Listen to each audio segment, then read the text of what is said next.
Bismillahirrahmanirrahim. Assalamualaikum warahmatullahi wabarakatuh. Innal hamdalillahi nahmaduhu wa nasta'inuhu. Man yahdihillahu fala mudilla lahu wa man yudlil fala hadiya lahu. Asyhadu an la ilaha illallah wahdahu la syarika lahu wa asyhadu anna Muhammadan abduhu wa rasuluh. Allahumma salli wa sallim وبارك وأنعم على حبيبنا ونبينا وسيدنا محمد وعلى آله وأصحابه والتابعين والتابعيهم بإحسان إلى يوم الدين. أما بعد. Muslimin dan muslimat, hadirin dan hadirat, mudah-mudahan dirahmati Allah Subhanahu wa taala. Alhamdulillah, syukur kita pada Allah Subhanahu wa taala dapat kita bertemu lagi pada malam yang penuh dengan keberkatan ini. Mudah-mudahan Allah Subhanahu wa taala limpahkan kerahmatan kepada kita bersama insya-Allah. Malam ini kita sambung siri yang kedua berkaitan dengan seorang sahabat Nabi sallallahu alaihi wasallam yang cukup hebat, yang terkenal, menantu Nabi, sepupu Nabi, sahabat Nabi, khalifah yang keempat daripada Khulafaur Rasyidin, iaitu Sayyiduna Ali bin Abi Talib radhiyallahu anhu. Hadirin mukminin sekalian, dalam pertemuan lepas kita cerita secara sepintas lalu berkaitan dengan pengenalan terhadap latar Sayyidina Ali, datang dari keturunan mana, ayahnya siapa, adik-beradiknya siapa. Kita sebut dah secara ringkas dalam pertemuan lepas. Gelarannya disebut sebagai Abul Hasan, juga Nabi panggil dia sebagai Abu Turab dan sebagainya. Kemudian sehinggalah kita cerita panjang beberapa ataupun siri-siri peperangan yang diikuti oleh Sayyidina Ali, termasuklah perang Badar, perang Uhud dan perang-perang seterusnya. Dia menjadi tokoh sehingga pernah terjadi dalam satu perang, iaitulah perang Khaybar. Dalam perang Khaybar, dalam hadis yang diriwayatkan oleh Al-Bukhari, Nabi SAW bersabda kepada para sahabat, besok aku akan beri bendera perang kepada seorang yang Allah akan takdirkan dia berjaya untuk membuka kota ini ataupun membuka kubu ini, meruntuhkan kubu Khaybar, kubu Yahudi. Lalu sahabat ternanti-nanti, siapa yang Nabi nak bagi ni esok ni? Ada sahabat yang merasa berusahalah, kok-koklah dapat kat aku. Pada keesokan pagi, ketika Nabi bersama dengan para sahabat, Nabi tanya, di manakah Ali bin Abi Talib?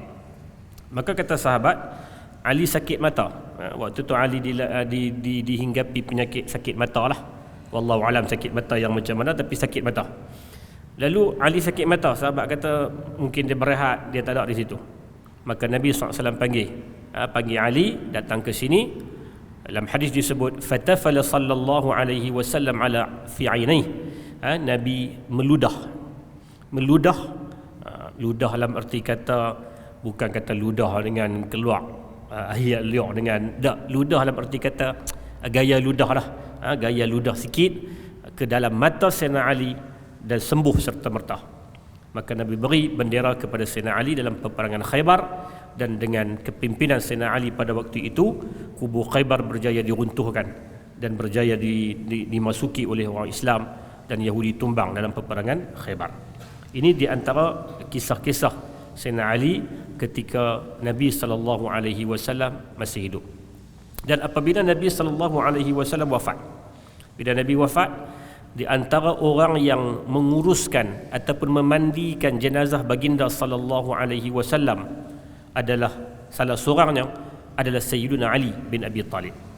Disebut dalam beberapa riwayat yang terlibat dalam memandikan jenazah agung, jenazah mulia baginda SAW, 4 orang, iaitulah Al-Abbas, pak saudara Nabi, yang juga pak saudara Ali.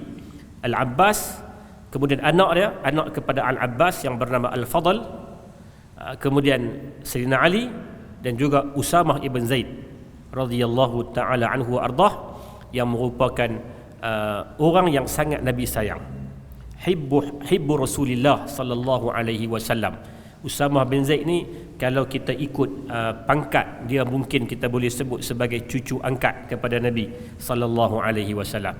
Kerana Nabi kasih kepada ayahnya Zaid bin Harithah Dan kemudiannya Nabi jaga pula dia. Dan kasihnya Nabi kepada Usamah tidak berbeza seperti mana kasihnya Nabi SAW kepada ayah dia Zaid ibn Harithah radhiyallahu ta'ala anhu ardah. Jadi mereka inilah yang menguruskan jenazah baginda sallallahu alaihi wasallam, terutamanya memandikan baginda. Salah seorangnya adalah Sayyidina Ali bin Abi Talib. Kemudian Sayyidina Ali hidup pada ketika zaman pemerintahan Abu Bakar, Umar dan Uthman sebagai watak penting. Banyak hadis dan banyak cerita-cerita yang menjelaskan kepada kita tentang kedudukan tersendiri Sayyidina Ali di sisi Khulafaur Rasyidin.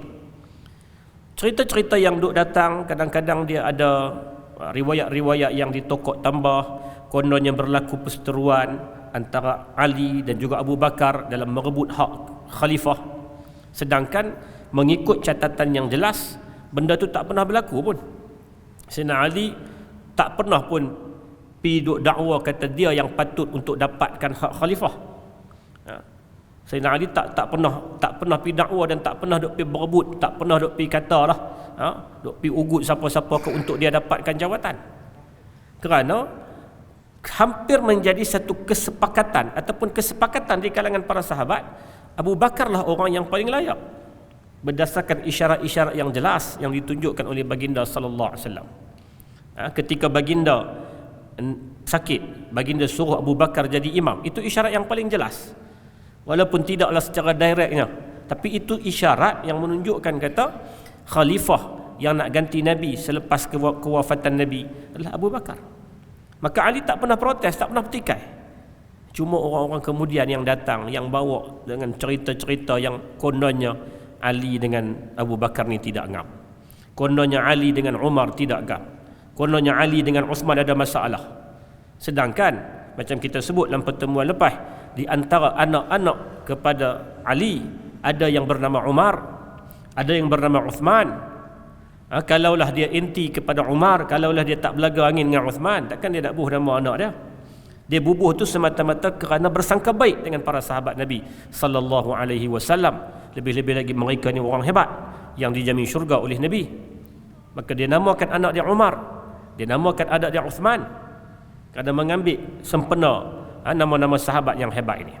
Dalam hadis direkodkan dalam satu riwayat daripada Muhammad ibn Hanafiyah qala qultu li abi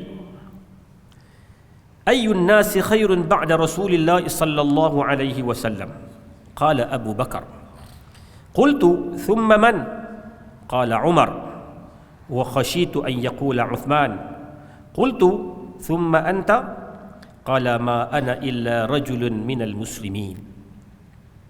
Kata Muhammad ibn Hanafiyah, anak kepada Sayyidina Ali, anak kepada Sayyidina Ali, dia kata, aku pernah tanya kepada ayah aku, siapa manusia yang paling baik selepas daripada Rasulullah sallallahu alaihi wasallam? Siapa dia manusia yang paling baik ba'da Rasulillah, selepas Rasulullah? Apa jawab Ali? Qala Abu Bakar. Ali jawab, orang yang paling baik selepas daripada Nabi adalah Abu Bakar. Jelas. Ali sebut orang yang paling baik selepas Nabi, tak ada orang lain, Abu Bakar. Bahkan pernah ditanya kepada Sayyidina Ali, orang yang paling kuat, siapa orang paling kuat selepas Nabi? Dia kata Abu Bakar. Sebab apa Ali kata Abu Bakar paling kuat? Sebab ketika dakwah Nabi ditolak oleh orang lain, orang yang berani terima ataupun orang yang terus terima dakwah Nabi tanpa banyak soal adalah Abu Bakar. Ketika Nabi sedang solat di tepi Kaabah dan datang Uqbah bin Abi Mu'ayth lalu cekik tengkuk Nabi sallallahu alaihi wasallam, datang Abu Bakar dalam keadaan Abu Bakar seorang yang sensitif, seorang yang kita katakan bukanlah jenis lekeh, tapi dia seorang yang warak. Warak bahasanya, seorang yang warak, seorang yang bila dengar ayat Quran dia mudah tersentuh. Tiba-tiba bila dia tengok Nabi disentuh oleh musuh, Nabi dicekik oleh Uqbah bin Abi Mu'ayth, datang Abu Bakar lalu tarik Uqbah bin Abi Mu'ayth, lalu dia kata, ataqtuluna rajulan ay yaqula rabbi Allah, apakah kamu nak bunuh seorang lelaki semata-mata kerana dia kata Tuhan itu Allah? Berani dia. Sebab itu kata Sayyidina Ali, orang yang paling berani selepas Nabi sallallahu alaihi wasallam adalah Abu Bakar. Dalam hadis ni, bila orang tanya kepada dia siapa orang yang terbaik, dia kata Abu Bakar. Lalu anak dia tanya lagi, "Thumma man?" Selepas Abu Bakar siapa? Qal Umar. Jawab Sayyidina Ali, orang yang terbaik selepas Nabi Abu Bakar, selepas Abu Bakar itu Umar. Lalu kata Muhammad ibn Hanafiyah, "Wa khasyitu an yaqula Uthman, qultu thumma anta." Aku pun kalau aku tanya lagi sekali, kata perawi ni lah, anak kepada Sayyidina Ali, kalau aku tanya lagi, kemungkinan dia akan jawab Uthman. Maka aku tanya soalan lain. Aku kata, selepas daripada Umar, kamu kah? Ayah kah? Selepas daripada Umar, engkau kah yang paling baik? Soalan tu dia bertukar sikit. Kata Sayyidina Ali, "Ma ana illa rajulun minal muslimin." Aku ni sama macam orang lain. Aku ni nak kata terbaik dah, aku sama macam orang lain. Sama dengan orang-orang Islam yang lain, sahabat-sahabat Nabi, aku sama. Tapi Abu Bakar itu afdal, Umar itu afdal. Kalau ditanya kepada dia siapa lagi, nescaya dia akan jawab Uthman itu afdal. Kerana tidak pernah berlaku pun pertentangan, perseteruan, permusuhan di antara sahabat-sahabat yang hebat ini. Bahkan mereka mengiktiraf Abu Bakar orang yang lebih awal masuk Islam, Umar orang yang lebih terkedepan, orang yang banyak mempertahankan Nabi sallallahu alaihi wasallam dan mempertahankan Islam. Bahkan dialah yang digelar sebagai Al-Faruq dengan kemasukan Islamnya, membezakan antara kebenaran dan kebatilan. Uthman orang yang masuk Islam awal, yang mengumpahkan segala jerih payahnya sepanjang perjuangan Nabi SAW. Bahkan dia menghulurkan segala-gala apa yang dia ada. Uthman ni orang kaya, dia menyumbangkan segala-galanya untuk perkembangan Islam. Maka mana mungkin mereka, generasi yang terbaik ini, mana mungkin akan ada sifat berebut, saling kata aku yang terbaik, kamu tak, tidak pernah berlaku. Sebaliknya riwayat-riwayat itu sekadar untuk mengeruhkan dan untuk menampakkan ketamakan dan sifat-sifat yang tak apa elok yang sudah tentu tidak ada pada generasi terbaik sahabat Nabi sallallahu alaihi wasallam. Malam ni insya-Allah kita nak sentuh sikit macam mana Sayyidina Ali dibai'ah menjadi khalifah. Kan kita sebut khalifah ni bermula dengan Abu Bakar. Macam mana kaedah pemilihan Abu Bakar jadi khalifah? Iaitulah selepas perbincangan yang berlaku di antara para sahabat Muhajirin dan Ansar di Saqifah Bani Sa'idah. Bila Nabi wafat, Nabi tak cerita macam mana nak pilih khalifah. Nabi tak tinggalkan satu panduan dan satu ketetapan untuk memilih khalifah kena buat sekian-sekian. Nabi tinggalkan kepada kebijaksanaan para sahabat. Dan bila Nabi wafat, sahabat-sahabat Muhajirin Ansar berbincang dan mereka mencadangkan Sa'ad bin Ubadah, kerana mereka merasakan Madinah ni tempat mereka dan orang Madinah lah patut untuk ambil alih kepimpinan orang Islam. Tapi selepas berlaku perbincangan dan sebagainya, maka sepakat orang Islam untuk melantik Abu Bakar menjadi khalifah dan berlakulah bai'ah atas persetujuan semua orang Islam secara ijma'. Walaupun pada peringkat awal yang bai'ah ni cuma 2-3 orang. Yang bai'ah mula-mula tu siapa? Umar, Abu Ubaidah Al-Jarrah dan sebahagian daripada orang-orang Ansar. Tapi selepas tu di bai'ah keseluruhannya di Masjid Nabi, maka jadilah satu kesepakatan ataupun ijma' di kalangan orang-orang Islam. Bila Abu Bakar merintah 2 tahun 2 bulan atau 2 tahun 3 bulan lebih kurang, Abu Bakar sakit, yang dia macam dapat isyarat kata sakit itu akan bawa kepada kewafatan. Maka Abu Bakar oleh kerana ketika Nabi wafat tidak ada satu ketetapan macam mana nak pilih khalifah, maka Abu Bakar cuba untuk mencadangkan kepada para sahabat yang hidup ni untuk dia calonkan seseorang. Maka dia tanya kepada para sahabat yang disebut sebagai Ahlul Hilli wal Aqd, ataupun dalam bahasa lebih mudah Ahli Syura, orang-orang terpilih ni. Dia tanya kepada mereka seorang-seorang, kalau aku cadangkan Umar, apa pandangan kalian? Semua setuju. Semua setuju. Yang saya sebut, kecuali yang tak setuju pada awal, Talhah bin Ubaidillah. Dia tak setuju bukan atas sifat peribadi, bukan sebab dendam, tapi tak setuju kerana dia bimbang dengan kekerasan yang ada pada Umar yang akan menyebabkan rakyat akan rasa tertekan. Tapi selepas semua orang terima, Talhah pun terima, dan dia di antara orang yang awal untuk berbai'ah dengan Umar bin Al-Khattab radhiyallahu anhu. Itu cara perlantikan Umar. Umar perintah lama mana? 10 tahun. Umar jadi khalifah selama 10 tahun. Bila Umar ditikam oleh Abu Lu'lu'ah Al-Majusi. Umar ditikam dan dia cedera. Dalam tempoh-tempoh cedera itulah dia menamakan 6 orang untuk dilantik, salah seorang daripada 6 ini untuk jadi khalifah. Ini kaedah Umar. Kalau Abu Bakar punya kaedah apa? Dia tanya kepada ahli syura tentang Umar, dan itulah satu-satunya calon, dan itulah disepakati. Maka ketika Umar dilantik menjadi khalifah, tak ada berlaku masalah. Sebab apa? Sebab dia seorang saja. Tak orang tak main berebut, orang tak main kata, sebab dia ditanya oleh Abu Bakar dan semua setuju untuk melantik Umar. Bila Umar cadangkan 6 orang, Sayyidina Uthman, Sayyidina Ali, Abdul Rahman ibn Auf, Talha bin Ubaidillah, Az-Zubair ibn Awam dan Sa'ad bin Abi Waqqas. Umar cadangkan 6 orang ni bincang tengoklah, buatlah macam mana pun pemesyuarat, sampailah dapat kata putus seorang mesti untuk jadi khalifah. Maka Umar pun wafat dan 6 orang ni pun berbincang. Abdul Rahman daripada Awais Serenda tarik diri. Dia kata, aku jadi Suruhanjaya Pilihan Raya. Kalau dia pandai, aku jadi SPR.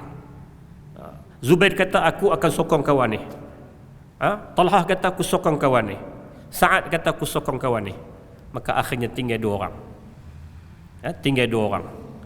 Dan 2 orang inilah yang kemudiannya Abdul Rahman ibn Auf melakukan proses pengundian, tanya sana tanya sini dan sebagainya. Dapatlah keputusan akhirnya Uthman ibn Affan diangkat menjadi khalifah dan dibai'ah oleh keseluruhan orang, termasuk Sayyidina Ali. Dalam riwayat-riwayat kita akan dapati, kalau kita buka dalam kitab sejarah, banyak riwayat yang bawa kononnya kata ketika Uthman dibai'ah itu berlaku kem yang pelbagai. Di kalangan sahabat ni pecah pada 2 kem. Satu kem Umayyah, satu kem Bani Hashim. Satu kem daripada Bani Hashim, keturunan Nabi ni, Sayyidina Ali apa semua.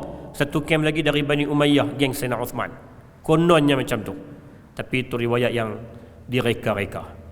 Riwayat yang sanadnya terlalu dhaif, bahkan mungkin palsu. Mai daripada orang-orang yang memang anti kepada Sayyidina Uthman. Jadi riwayat tu tak betul. Sayyidina Uthman dibai'ah dengan cara elok oleh semua para sahabat, termasuk Sayyidina Ali.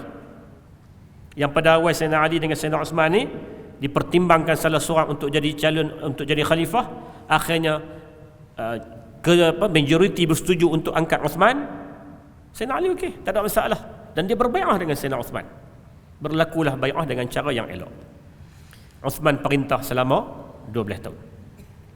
Uthman perintah selama 12 tahun, sebahagian riwayat kata kurang 12 hari untuk cukup 12 tahun. Kurang 12 hari tepat untuk cukup 12 tahun. Dan Uthman dibunuh. Macam kita tahu, Uthman dibunuh dalam peristiwa yang cukup menimbulkan satu babak-babak yang cukup mendukacitakan. Apabila datang pemberontak dari Mesir, dari Kufah, dari Basrah, datang ke Madinah, di rumah Sayyidina Uthman, di bumi Nabi, di sebelah daripada makam Rasulullah sallallahu alaihi wasallam. Kerana kedudukan rumah Uthman dengan makam Nabi tak jauh. Di situlah mereka memberontak, mereka kepung rumah Sayyidina Uthman dalam tempoh beberapa hari. Mereka halang daripada hantar bekalan air kepada rumah Uthman. Mereka halang Sayyidina Uthman keluar untuk menunaikan salat. Mereka buat macam-macam tekanan. Akhirnya mereka ceroboh masuk rumah Sayyidina Uthman dan mereka tikam Sayyidina Uthman ketika Sayyidina Uthman sedang membaca Al-Quranul Karim, disaksikan oleh isteri baginda yang bernama Nailah bintil Farafisah radhiyallahu anha. Begitu tragis peristiwa itu.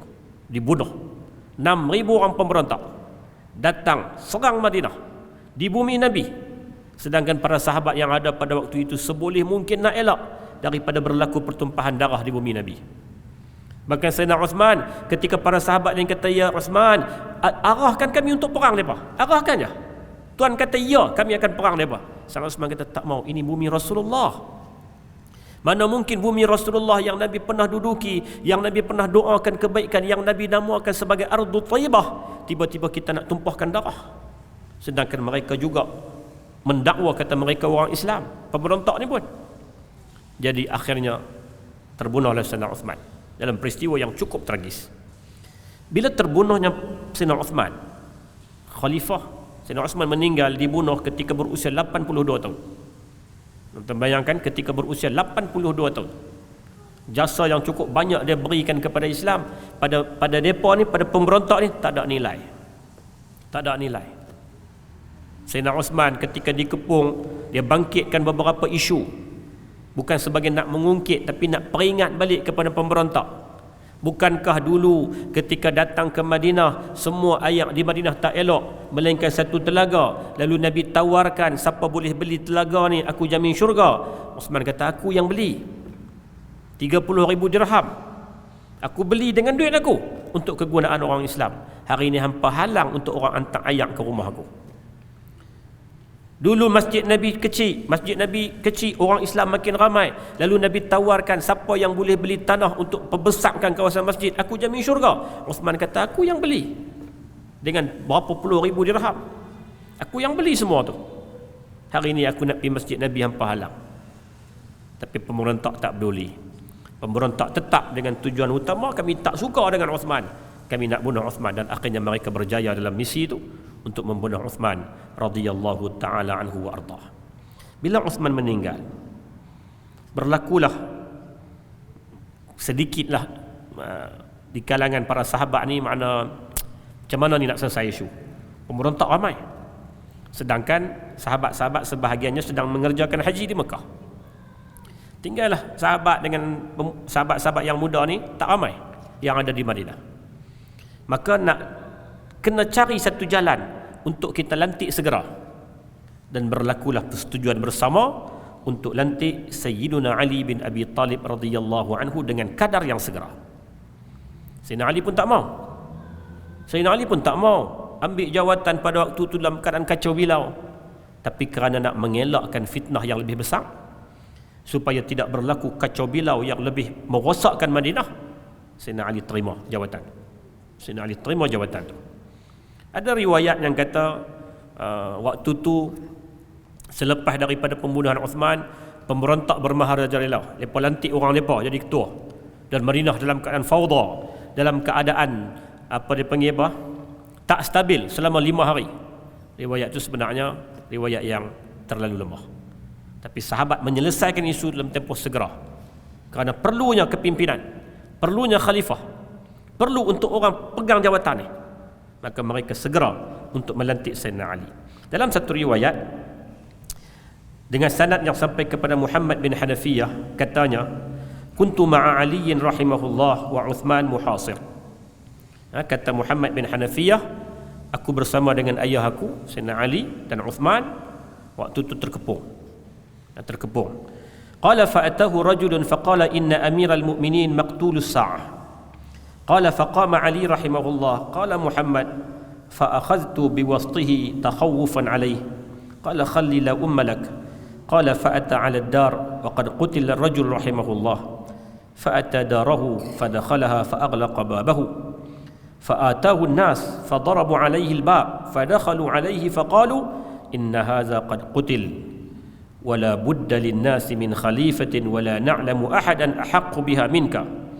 فقال لهم علي لا تريدوني فإني لكم وزير خير مني لكم أمير. فقالوا لا والله لا نعلم أحدا أحق بها منك. قال فإن أبيتم علي فإن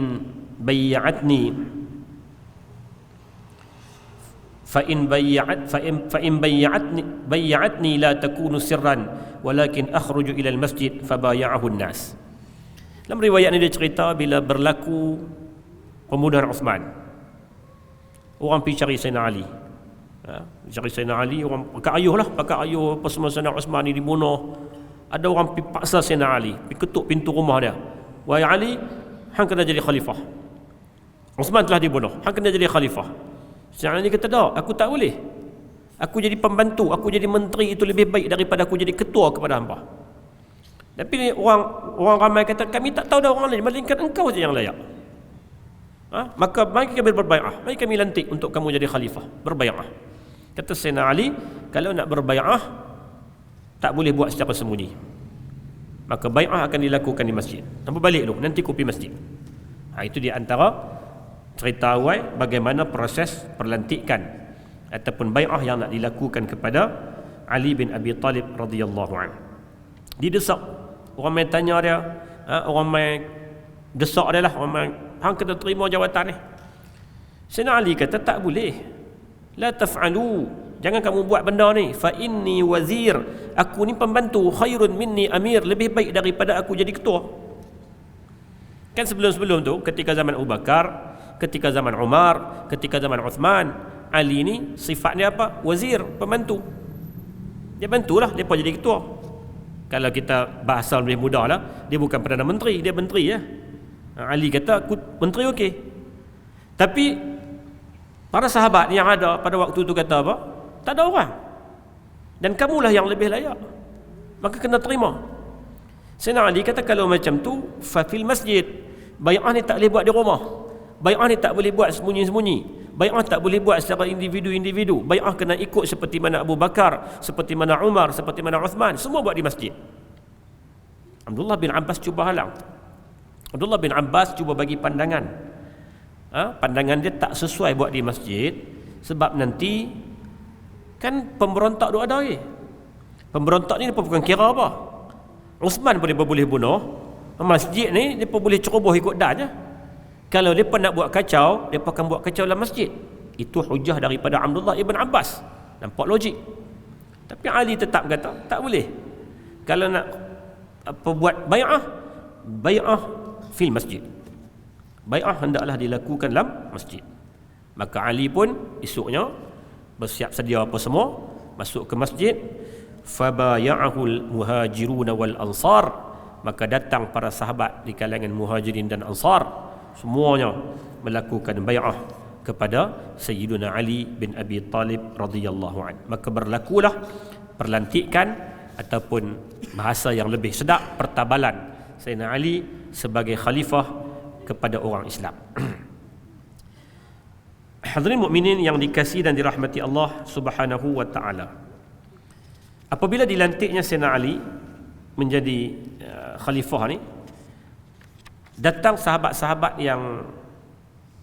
yang dalam sejarah dipaparkan watak ni sebagai musuh kepada Sayyidina Ali. Sedangkan mereka sahabat bahkan terjamin syurga, iaitulah Talhah dan juga Az-Zubair. Yang kita dah baca dah kisah mereka dalam beberapa pertemuan lepas. Talhah dan Az-Zubair dalam sejarah, dalam buku-buku sejarah dipaparkan watak ni sebagai musuh kepada Sayyidina Ali, sebab berlaku pertembungan dalam peperangan Jamal. Dan diceritakan kononnya mereka tak bai'ah. Hakikat sebenarnya kedua-dua tokoh hebat ini, Talhah bin Ubaidillah dan juga Az-Zubair ibn Awam, datang dan melakukan bai'ah kepada Sayyidina Ali bin Abi Talib bukan dalam keadaan terpaksa, tetapi mereka datang dengan mereka merasakan Ali lah orang yang paling layak untuk dilantik menjadi khalifah. Sebab ada riwayat yang kata kononnya mereka ni dipaksa ni, main sebagai berlakonnya, tak. Dia pemain dengan penuh jiwa dan hatinya dan menganggap Sayyidina Ali lah orang yang paling layak. Maka tak ada orang dah pada waktu tu nak angkat siapa lagi. Sahabat-sahabat ni mereka bukan tergila-gilakan jawatan. Mereka bukan tergila jawatan. Bahkan semua mereka ni, nama-nama hebat ni, kalau bagi jawatan, kalaulah ada orang lain yang mereka rasa lebih layak, mereka tak akan terima. Zubair pernah ditawarkan banyak jawatan ketika zaman Umar, Zubair tak mau. Talhah demikian, dia tak mau jawatan-jawatan. Nak bagi aku jadi pembantu ke apa boleh, tapi nak jadi aku sebagai, dia tak mau. Tolak. Itu sifat sahabat Nabi sallallahu alaihi wasallam. Jadi datang Talhah, datang Az-Zubair, lalu mereka kata kepada Sayyidina Ali, ya Abul Hasan, halumma nubayi'uk. Wahai Abul Hasan, mari kami berbai'ah dengan engkau. Jawab Sayyidina Ali, la hajata li fi amrikum, ana ma'akum. Tak perlu ni. Makna aku akan ikut hampa. Hampa boleh cadang siapa yang jadi khalifah, aku akan ikut. Dia kata tak ada siapa kami nak cadang melainkan engkau. Ma nakhtaru ghairuk. Kami tak ada pilihan lain. Kami tak ada calon lain lah, dalam bahasa yang lebih ini. Calon engkau lah. Maka berlakulah bai'ah di antara Sayyidina Ali dengan Talhah, dengan Az-Zubair dan dengan sahabat-sahabat lain, termasuklah Sa'ad bin Abi Waqqas, termasuklah Sa'id ibn Zaid, ini sahabat-sahabat yang dijamin syurga yang masih hidup pada waktu itu, semuanya melakukan bai'ah dengan Sayyidina Ali bin Abi Talib radhiyallahu anhu. Dan boleh dikatakan bai'ah kepada Sayyidina Ali ini berlaku secara ijma', secara kesepakatan di kalangan para sahabat. Ada riwayat yang kononnya timbulkan sahabat tu tak bai'ah, sahabat ni tak bai'ah, sahabat ni tak, sebab mereka ada di Mekah. Tak ada di Mekah, tak melakukan bai'ah, maknanya tak salam lah, dalam bahasa tak pi salam bai'ah, tak menyatakan bai'ah di hadapan. Itu bukan bermakna mereka tak setuju. Itu bukan bermakna mereka tak setuju, kerana mereka berada di jauh. Dan kemudiannya mereka setuju, mereka menyatakan persetujuan. Mereka setuju dengan perlantikan Sayyidina Ali. Seperti ada 2-3 orang sahabat yang waktu itu tidak berada di Madinah, berada di Mekah atas urusan haji. Mereka tak sempat balik lagi. Apatah lagi bila dengar kata Sayyidina Osman dibunuh, keadaan tak berapa nak tenteram, maka mereka tak balik. Mereka duduk di Mekah. Dalam pada masa yang sama, mereka setuju apabila berlakunya bai'ah kepada Sayyidina Ali, mereka setuju. Mereka tak kata pun, oh kami tak mau, Ali kami tak mau, kami ada calon lain, tak ada. Semua setuju. Satu tempat yang katanya tak melakukan bai'ah dengan Sayyidina Ali adalah Syam. Sayyidina Ali pada waktu itu minta semua gubernur-gubernur yang ada ni menyatakan bai'ah dengan dia, semua setuju kecuali Syam. Siapa bai'ah di Syam, siapa gubernur di Syam pada waktu itu? Muawiyah bin Abi Sufyan. Muawiyah bin Abi Sufyan dia bukan tak setuju Sayyidina Ali jadi khalifah. Dia setuju, tetapi dengan syarat. Dia minta untuk Sayyidina Ali selesaikan dulu urusan untuk mencari pembunuh Uthman. Bahkan dia kata, kalau boleh selesai benda ni, akulah orang Syam yang pertama akan melakukan bai'ah dengan Ali bin Abi Talib. Dia bukan tak setuju, dia bukan bantah. Sebab itu banyak daripada para ulama yang sebut kata tidak melakukan bai'ah oleh Sayyidina Muawiyah itu bukan bermakna dia bantah dengan Sayyidina Ali. Kata Imam Juwaini rahimahullah, Sayyidina Muawiyah sekalipun dia berperang dengan Ali, tetapi dia tidak pernah mengingkari kelayakan Ali untuk jadi khalifah, untuk jadi imam, untuk pemerintah. Dia perang itu atas sebab lain, kerana dia meminta untuk Sayyidina Ali menyelesaikan isu pembunuh Uthman. Itu benda-benda yang kita nak kena faham, supaya akhirnya kita tak timbul satu pemahaman yang silap terhadap pertelingkahan para sahabat. Kita akan menganggap kawan ni tak puas hati dengan kawan ni kerana kuasa. Tidak. Para sahabat bukan berebut kuasa. Muawiyah bukan berebut kuasa.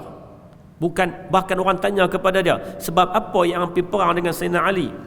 Sayyidina Muawiyah kata, ya, Sayyidina Ali lebih afdal dari aku, dia masuk Islam lebih awal dari aku, dia dekat dengan Nabi SAW. Semua itu betul keutamaannya. Cuma aku perang dia sebab aku tuntut supaya darah Uthman diselesaikan. Kerana aku adik-beradik Sayyidina Uthman, dan aku berhak untuk tuntut benda tu. Menunjukkan kata apa? Walaupun ya kesimpulan hujungnya para ulama berdasarkan daripada hadis pertembungan di antara Sayyidina Ali dengan Muawiyah, dari sudut ijtihadnya didapati Sayyidina Ali tepat, Sayyidina Ali betul.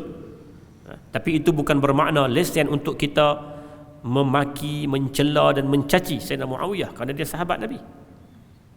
Itu ijtihad, kesilapan dalam ijtihad dia.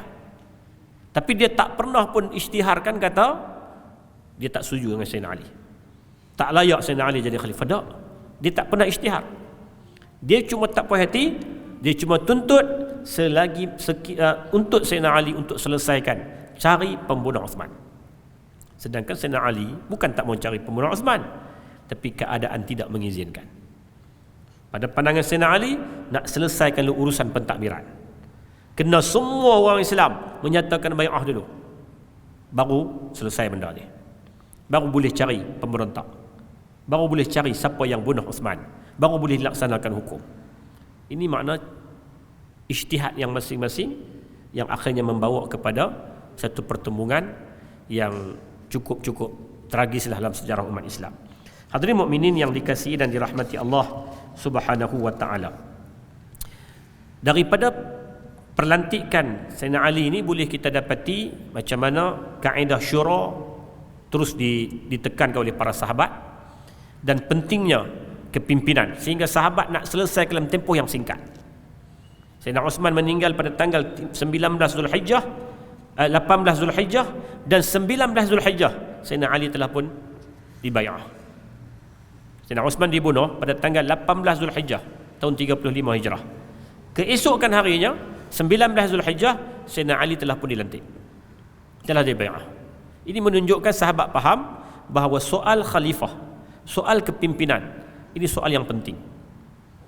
Ini soal yang penting. Perlu ada orang yang dilantik untuk memikul tanggungjawab. Sebab itu ketika Nabi wafat, para sahabat tak kebumikan Nabi lagi, sehinggalah selesai dulu urusan perlantikan khalifah. Sehingga Abu Bakar dibai'ah, naik Abu Bakar, baru Nabi dikebumikan. Walaupun agak lewat lah. Orang tanya pasal apa, sedangkan dalam hadis sebut tak boleh untuk lengah-lengahkan pengebumian jenazah ni. Tapi Nabi pun, kerana orang Islam nak selesaikan urusan yang penting pada waktu itu, nak bagi tahu kepimpinan itu urusan penting. Kepimpinan urusan yang patut dititik beratkan. Kena pilih, kena tentukan dulu sebelum urusan-urusan benda lain. Termasuklah berlaku pada pemilihan Sayyidina Ali bin Abi Talib radhiyallahu anhu. Ketika zaman Abu Bakar, Umar dan Uthman, dia ada disebut sebagai ahlul hil wal aqd, ataupun orang-orang kanan, ataupun orang panggil ahli majlis mesyuarat. Dia ada kriteria masing-masing. Kriteria masing-masing. Kebanyakan letakkan sahabat yang masuk Islam awal, sahabat muhajirin, sahabat ansar, sahabat terpilih, ada kriterianya. Ketika zaman Sayyidina Ali pun sama. Tapi oleh kerana zaman Sayyidina Ali ini jumlah sahabat makin berkurang. Daripada zaman Abu Bakar jumlah sahabat ramai, kemudian berkuranglah dengan kewafatan, dengan kematian di medan peperangan, dengan dunia Islam makin luas, ada orang yang pergi duduk jauh. Jadi di Madinah ni tinggal tak ramai. Maka siapa ahlul hil wal aqd yang dipilih, antaranya Sayyidina Ali meletakkan kriterianya ahlu Badar. Sehingga kan bila pemberontak, sebahagian dari pemberontak mai, Ali jadi khalifah. Selepas Pak Uthman dibunuh, dia pemain desak Sayyidina Ali. Sayyidina Ali kata, ini bukan urusan kamu, ini urusan ahli Badar. Maknanya ahli Badar adalah orang yang mempunyai kedudukan tersendiri di sisi Sayyidina Ali bin Abi Talib. Ahli Badar ni siapa? Orang yang menyertai perang Badar lah. 300 orang lebih. Sebahagiannya dah wafat, tapi sebahagian duk ada di Madinah lagi. Maka mereka ni diletakkan sebagai orang-orang utama, orang penting. Maka Sayyidina Ali kata, ini bukan urusan hampa ni. Ada orang desak aku jadi khalifah, ini bukan urusan hampa. Biar urusan ini diselesaikan oleh ahli Badar. Ini keutamaan yang diletakkan oleh Sayyidina Ali bin Abi Talib radhiyallahu taala anhu wa ardah. Hadirin mukminin yang dikasihi dan dirahmati Allah Subhanahu wa taala. Apabila Ali dilantik menjadi khalifah, di antara ucapan awal Ali, para khalifah ni mereka sampaikan bila jadi khalifah, bila dilantik jadi ketua, biasa dia sampaikan ucapan awal lah, ucapan sulung. Dan kita dapati ucapan sulung para khalifah ni semuanya menekankan aspek apa? Keadilan. Semuanya. Daripada Abu Bakar, Umar, Uthman, semuanya tekankan aspek keadilan. Taatilah aku selama mana aku menegakkan keadilan. Tegurlah aku andai itu berlaku kezaliman. Nampak semua lebih kurang aja dia punya ucapan-ucapan awal bagi menggambarkan jawatan yang mereka pikul itu adalah tanggungjawab. Bukan depa suka ni duk tahu ni, bukan depa seronok ni. Sebab tu Sayyidina Abu Bakar ketika awal-awal dia kata, aku bukan terbaik di kalangan kamu, tapi hampa dah lantik aku duk tahu ni. Kalau aku betul ikut, kalau arahan aku betul ikut, kalau arahan aku salah tegur. Ini ucapan-ucapan awal. Termasuklah ucapan Ali ni, antaranya dia kata apa? Inna Allah azza wa jalla anzala kitaban hadiyan bayyana fihi al-khair wasyarr fakhudhu bil khair wa da'u syarr. Sesungguhnya Allah Subhanahu wa taala turunkan satu kitab yang merupakan pedoman dan petunjuk, iaitu Al-Quran. Dalam itu dia terangkan, dalam Quran terangkan apa benda baik, apa benda buruk. Al-khair wasyarr. Ambillah benda baik, tinggalkan benda buruk. Ucapan khalifah. Kadang-kadang ucapan khalifah, ucapan Nabi sulung tak menjurus pun ke arah benda-benda dunia ni. Kita nanti ucapan nak tentu apa nak bagi, nak apa pula habuan kita dapat. Tapi khalifah-khalifah pada zaman tu, ucapan mereka semuanya nak bawa visi akhirat. Semuanya nak bawa visi hidup ni tujuannya nak pergi akhirat. Allah turunkan Quran, dalam Quran ada petunjuk, ada benda baik, ada benda buruk, ada jalan baik, ada cerita dah benda baik apa, benda buruk apa, ambil yang baik, tinggal yang jahat. Ini pesanan Sayyidina Ali bin Abi Talib. Kemudian antara pesanan dia, petik-petik sikit, dia kata al-muslimu man salima al-muslimuna min lisanihi wa yadihi illa bil haqq. Ini hadis Nabi, diambil dan dijadikan pesanan daripada Sayyidina Ali. Sayyidina Ali kata, ingat, orang Islam itu siapa? Orang Islam adalah orang yang menyelamatkan orang lain daripada gangguan lidah dan tangannya. Dia tak kacau orang lain, dia ucapan-ucapan dia tak menyakitkan hati orang lain, tindakan-tindakan dia tak menzalimi orang lain. Ini orang Islam. Ini makna selamat, ini makna sejahtera. Dengan dia, dengan adanya dia, orang lain akan aman. Itu orang Islam. Sini Sayyidina Ali pesan, diambil daripada maksud hadis Nabi sallallahu alaihi wasallam. Kemudian kata Sayyidina Ali, innakum mas'uluna hatta 'anil biqa' wal bahaim. Ati'u Allah azza wa jalla wa la ta'suh. Wa idza ra'aitumul khair fakhudhu bihi wa idza ra'aitumul syarr fad'uh. Semua kita ni ada tanggungjawab masing-masing. Hatta tanggungjawab kita kepada binatang, pada semua ada. Tanggungjawab tu semua ada. Taatilah Allah azza wa jalla dan jangan maksiat, jangan mengingkari Allah. Apabila kamu lihat benda baik, ambillah benda baik. Apabila benda tu buruk, datang dari aku ke dari siapa ke, tinggalkan benda tu. Kita sambung insya-Allah selepas azan nanti.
hadirin mukminin yang dikasihi sekalian, kesimpulan daripada khutbah yang disampaikan oleh Sayyidina Ali ataupun ucapan sulung dia menyentuh pelbagai aspek.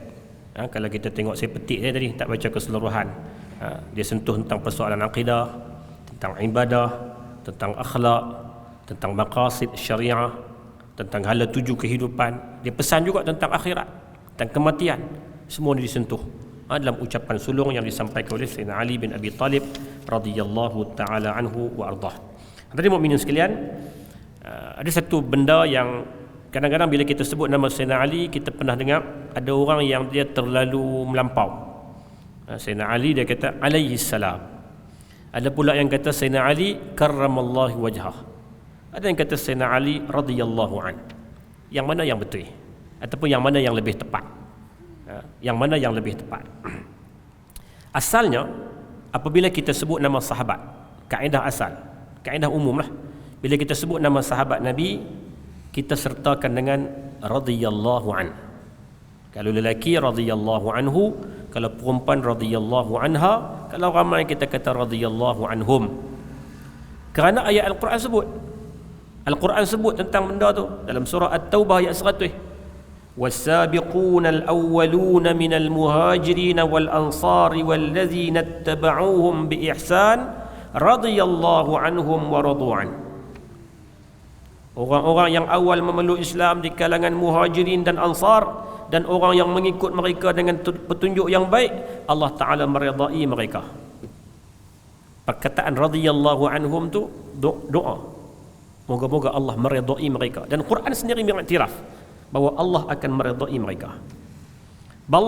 Bahkan dalam ayat lain, dalam suratul Fatah ayat 18, Allah Ta'ala sebut laqad radiyallahu 'anil mu'minina iz yubay'unaka tahta syajarah. Sesungguhnya Allah telah meridai kepada kelompok orang beriman yang berbai'ah di bawah pokok. Merujuk kepada peristiwa Hudaibiyah.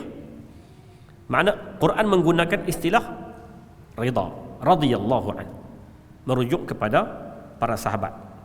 Merujuk kepada para sahabat.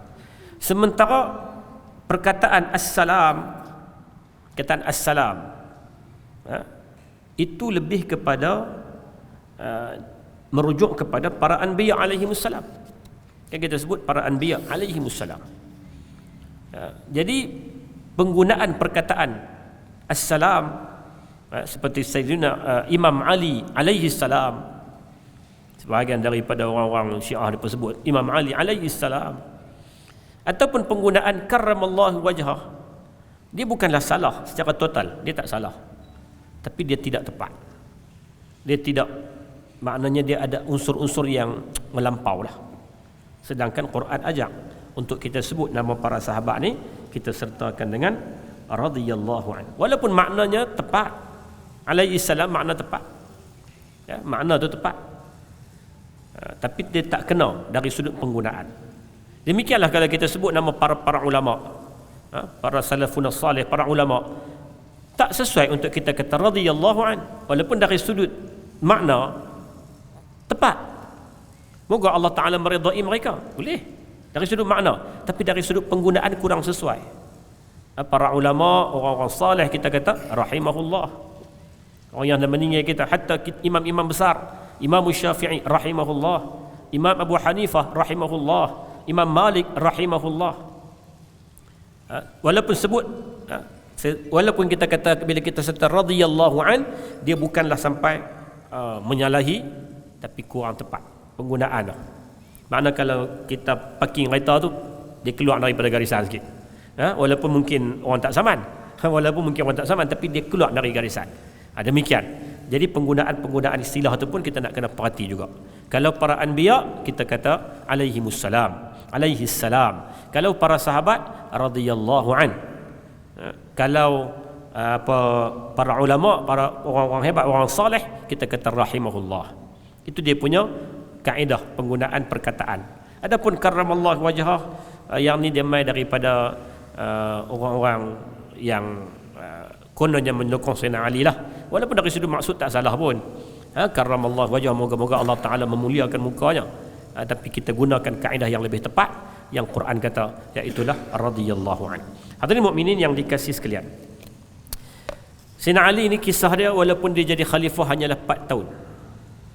Khalifah Ali, Abu Bakar tadi 2 tahun, Umar 10 tahun, Uthman 12 tahun. Sayyidina Ali 4 tahun. 4 tahun lebih sikit. 4 tahun berapa bulan. Pendek. Tapi tempoh pendek itu penuh dengan konflik, penuh dengan masalah, penuh. Kerana dia mai daripada pelbagai pihak. Termasuklah ketika zaman Sayyidina Ali, dia muncul satu firqah yang dipanggil sebagai Khawarij. Walaupun Khawarij ni dari sudut mereka lah yang bangun memberontak bunuh Sayyidina Uthman dah ada dah, tapi dari sudut satu kumpulan yang dibina fikrahnya sebegitu rupa muncul ketika zaman Sayyidina Ali. Sehingga mereka menyatakan Ali pun tak betul, Muawiyah pun tak betul.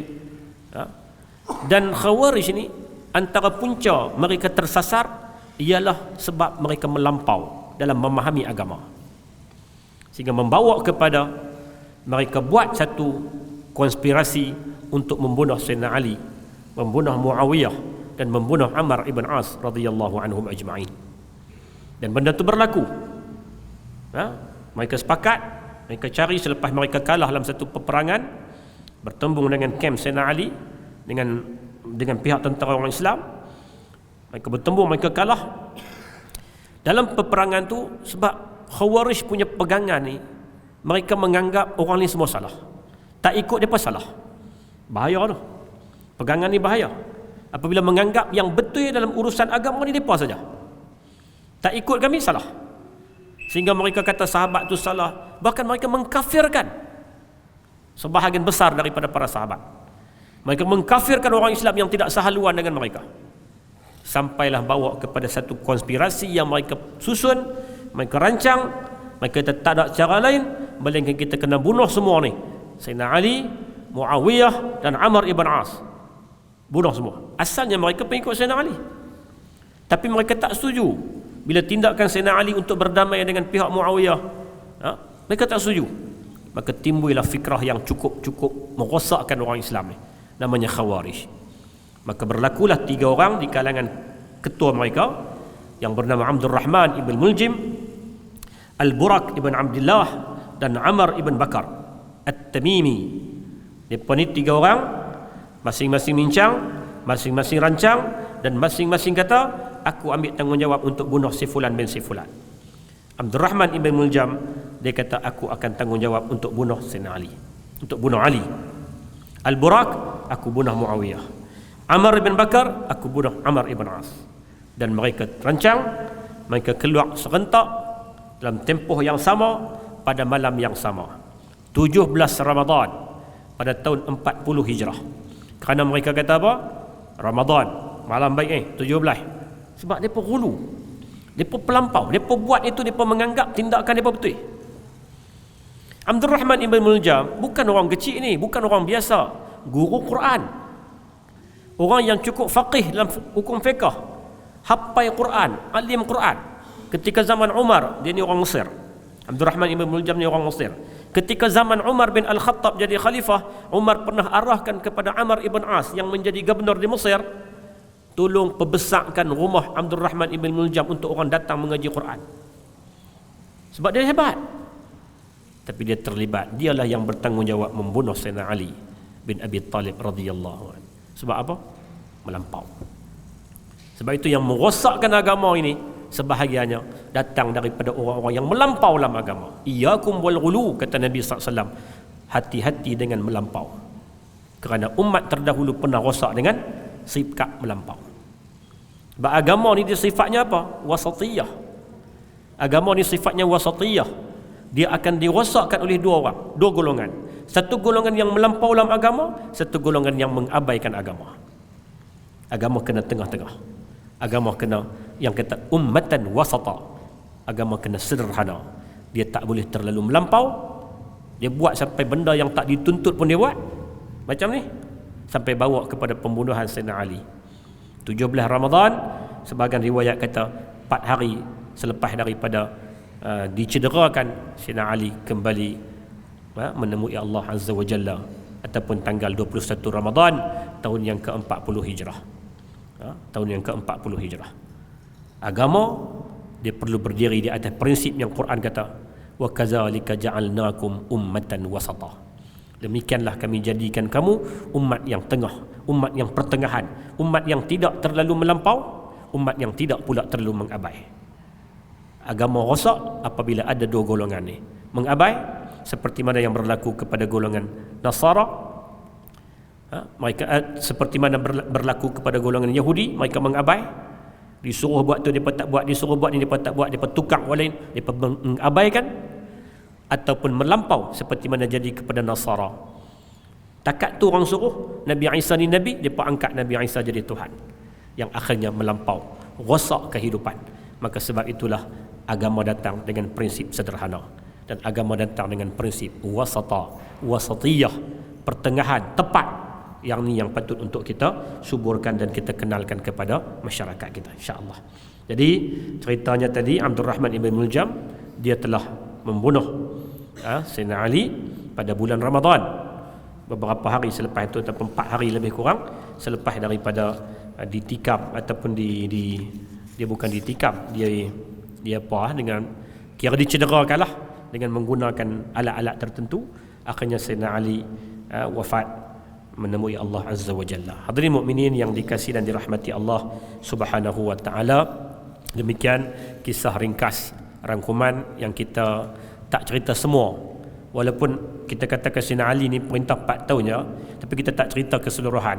Kita cuma cerita sentuh poin-poin penting untuk kita perkenalkan secara ringkas tentang watak hebat menantu Nabi, sepupu Nabi, khalifah Islam yang keempat, orang yang sangat hebat, salah seorang yang dijamin syurga oleh Nabi sallallahu alaihi wasallam, Sayyiduna Ali bin Abi Talib radhiyallahu anhu wa ardah.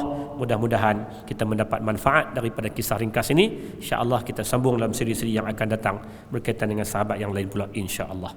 Wallahu a'lam, waffaqana Allah wa iyyakum. Aqulu qawli hadza wa astaghfirullahal azim li wa lakum. Assalamualaikum warahmatullahi wabarakatuh.